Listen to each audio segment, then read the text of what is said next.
Breaking news tonight, the U.S. military confirming another American has been killed in the Middle East. U.S. Central Command saying a third U.S. service member has died, this time in Iraq, after they said 2 troops were killed in Jordan.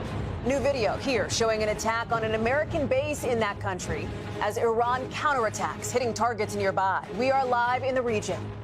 World Cup fever pitch, an epic battle in extra time, with Spain defeating Argentina to win the championship. Fans celebrating around the world, and our team is at the stadium.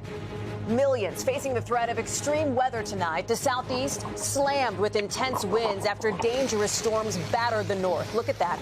2 tornadoes touching down in Pennsylvania. Plus, the system brewing off the Florida coast that could become a named storm by tomorrow. We're tracking it all. The lettuce recall from that parasite outbreak now expanding to more than half of states. The controversial social media influencers, the Tate brothers, arrested on new charges, why they could be sent to the UK. Questions tonight about the deadly cycling accident that killed a promising young boxer. Was it road rage? Business in America, what the rise of weight loss drugs means for Burger King's bottom line. Our conversation with BK's president about why they're leaning in to beef. And there's good news tonight, the unforgettable moments bringing World Cup fans together. This is NBC Nightly News with Hallie Jackson. Good evening. We begin tonight with a third U.S. service member confirmed to be killed in the Middle East in what has been the deadliest weekend for American troops there in months as the war against Iran reignites. The military now saying that American serving in northern Iraq died Saturday during a controlled detonation of material from a downed Iranian attack drone. It's coming after the military said 2 other American troops were killed a day earlier during Iranian attacks on a base in Jordan. This video here showing missiles being intercepted at a base in that country. Now, with the U.S. launching strikes on Iran and neighboring countries bearing the brunt of counterattacks, new concerns about the war expanding again. Keir Simmons is in Jordan tonight. Tonight, after the U.S. vowed to punish Iran for killing U.S. service members in Jordan, we're learning another service member was killed in action, this time in northern Iraq. CENTCOM says 1 more was hurt, now receiving medical treatment, and remains were found at the site of the deadly attack in Jordan. The military is now working to identify them. It's unclear whether they're the remains of another service member listed as missing. The total number of U.S. forces killed in the Iran war now at least 17. President Trump saying in an interview earlier, "We hate to see it happen. It's in service to our country." Iran unrelenting. We arrived in Jordan to air raid sirens, with more Iranian missiles intercepted close to the port of Aqaba. 1 landed in a remote area, local officials said. This new video shows missiles being intercepted and hitting Muwafaq Salti Air Base Friday. It's a base for U.S. troops, though it's unclear if it is the same strike that killed the service members. Jordan calling the attacks unjustified. Multiple countries hit again today. Kuwait saying a desalination plant was struck for the 2nd time in 2 days. And in another escalation, Iran accusing the US of hitting an under-construction nuclear power plant. The UN's nuclear watchdog investigating, but saying there was no record of nuclear material there. U.S. Central Command says its latest strikes were intended to hurt Iran's ability to threaten commercial shipping in the Strait of Hormuz. We've continued to degrade their offensive military capabilities. Keir is joining us now from Jordan. And Keir, at this point, it is not at all clear what a path to de-escalate in the region may look like. Hallie, it seems to be spiralling. By our calculation, in the 5 days before those service members were killed, this country intercepted 28 missiles from Iran. When we got here, those air raid sirens rang out across this city. And Hallie, tonight we're hearing reports of explosions inside Iran and of more missiles and drones fired from Iran. Hallie? Keir Simmons in Jordan, thank you. Here at home, an epic and dramatic finish at the World Cup final today. Did you watch? With Spain defeating Argentina in extra time. Sam Brock is there. It took extra time, but for Spain, it turns out the heart of a champion beats red. La Roja coming out on top in a thrilling match against defending champs Argentina, 1-0 on a goal from Ferran Torres, claiming the country's 2nd World Cup title and 1st since 2010. Absolutely delighted to see the Spanish win. We're all España! That's a really good match. It comes after Spain held Argentina to no official shots on goal, and sensation Lamine Yamal had a chance to win in the waning moments of regular time on a free kick. Argentine goalkeeper Emiliano Martinez with one spectacular save after another.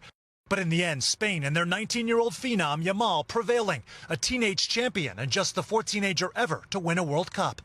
The historic matchup pitting Spain, the best defense, against Argentina, the best offense, their first World Cup clash in 60 years. Spain now becomes the first nation ever to hold both the men's and women's World Cup titles simultaneously. The remarkable championship included the final's first ever halftime show, flush with stars from Shakira to Madonna to BTS, as well as the heads of state from Spain, Canada, Mexico, and the United States.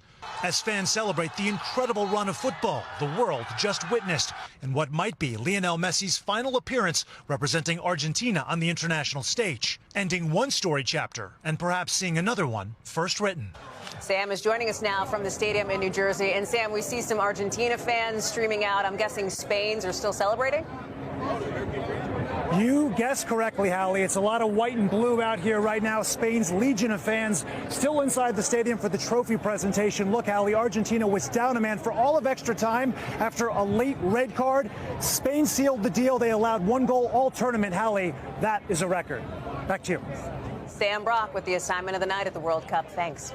To the dangerous weather threat now, putting the South on alert as we track what could become one of the first big named storms of the season. Valerie Castro has the latest. Tonight, severe weather making a return, hammering parts of the southeast with wind gusts of up to 70 miles an hour. As the northeast cleans up after rounds of storms pummeled the region Saturday. Whoa! Heavy rain flooding New York City streets and cars. Bro, this is insane. People trying to wade through knee-high water in Manhattan. And concert goers left disappointed after singer Noah Khan canceled his first night at Citi Field, citing inclement weather. I don't want a refund. 2 tornadoes touching down in Pennsylvania. This video showing what appears to be a funnel cloud. Trees coming down in the Baltimore area. And a family in Maryland saying lightning started a fire at their home. This all coming after days of dangerous weather, deadly flooding in Texas, Ohio, and in Utah, where a firefighter, his wife, and 3 of their children were found dead at a campground. A lightning strike in that state also killing a hiker. And in the Midwest tonight, Canadian wildfire smoke still not easing up, where air quality remains at unhealthy levels. Minneapolis, Detroit, and Chicago all ranking in the top 10 of the worst air quality cities in the world today. Valerie is joining us live. And Valerie, we're looking ahead to a storm now brewing in the Gulf. Yeah, Hallie, right now there is a tropical depression off of Florida's Gulf Coast. That is set to become Tropical Storm Bertha within the next 24 hours. Texas and Louisiana could feel impacts later in the week. Hallie? Valerie Castro in New York. Thank you.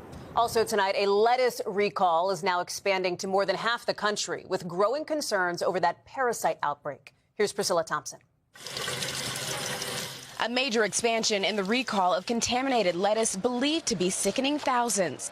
Taylor Farms, one of the nation's leading producers of packaged salads, now recalling iceberg lettuce in 27 states, saying the greens sourced from central Mexico may contain cyclospora, a parasite that causes severe stomach illness. The company saying in part, no other Taylor Fresh Foods products across the country are impacted. No Taylor Farms branded salad kits contain iceberg lettuce. The FDA says cyclospora was detected in a sample of lettuce that was not part of the company's initial 5-state recall.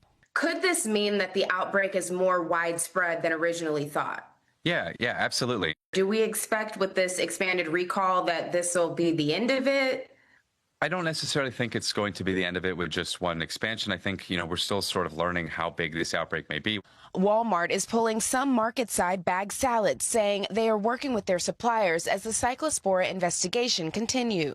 And Taco Bell says they worked swiftly to voluntarily remove the product from restaurants and its supply chain nationwide. Alonzo Zaragoza is recovering after he says he ended up in the emergency room. I'm probably like at 80%, but that's still better than a lot of people right now.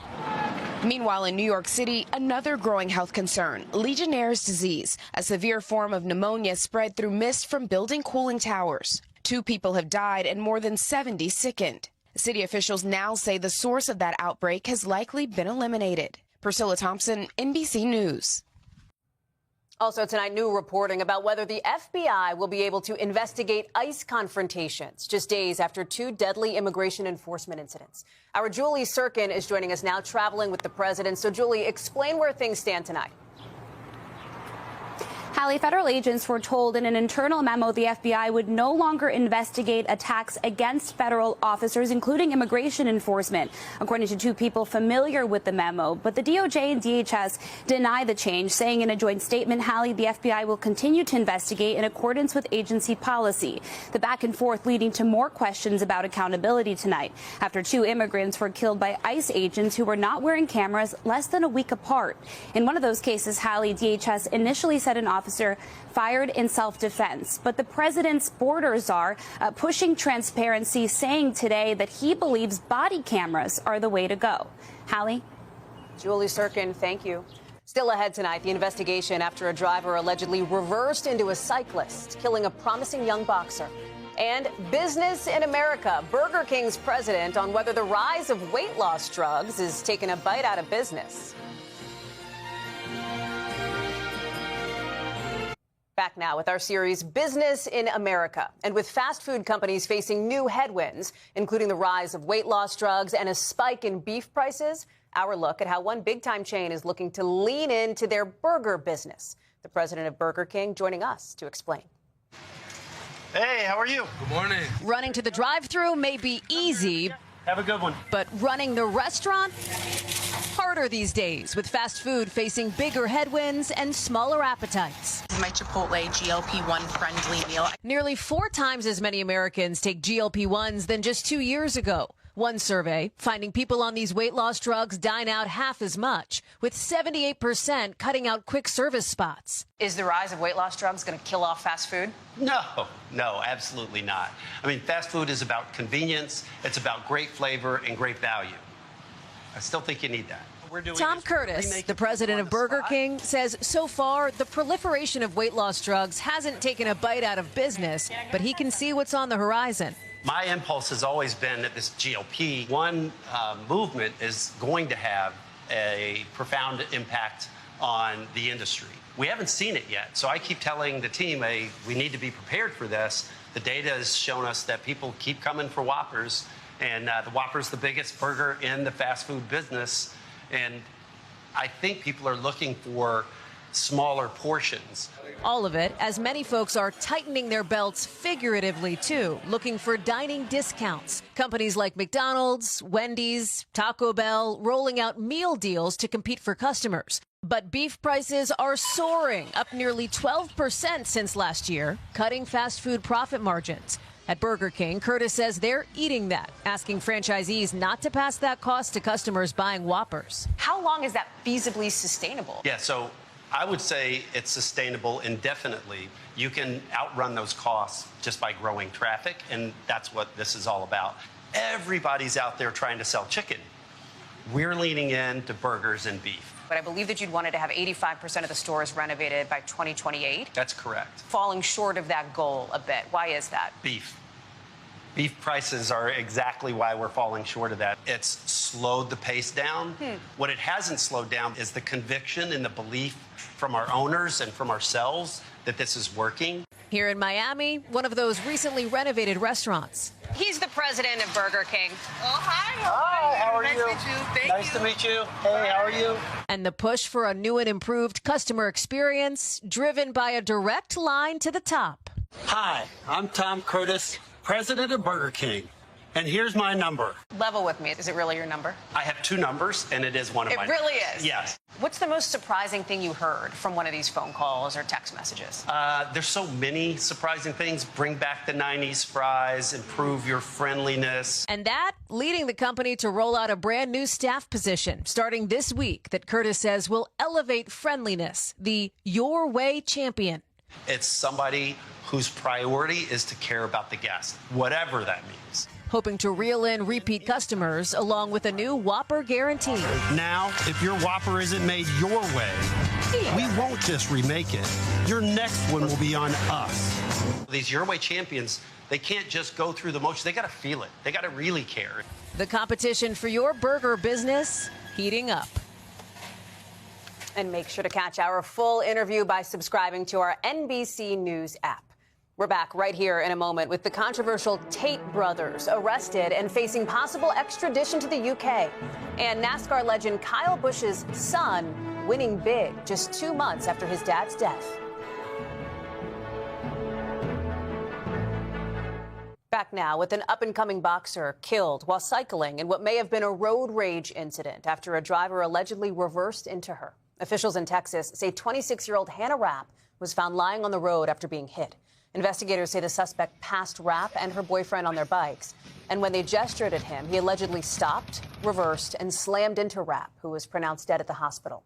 That suspect has been arrested and charged with manslaughter.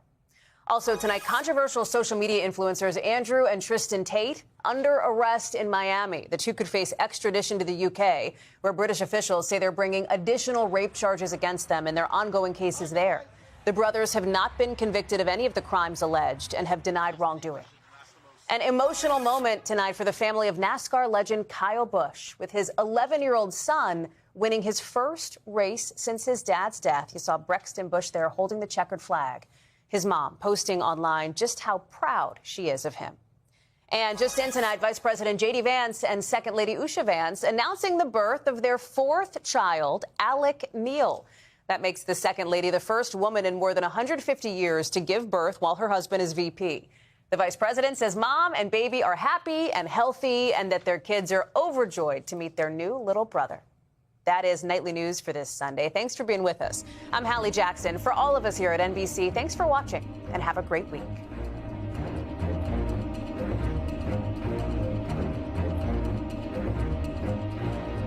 We thank you for watching, and remember, stay updated on breaking news and top stories on the NBC News app or watch live on our YouTube channel.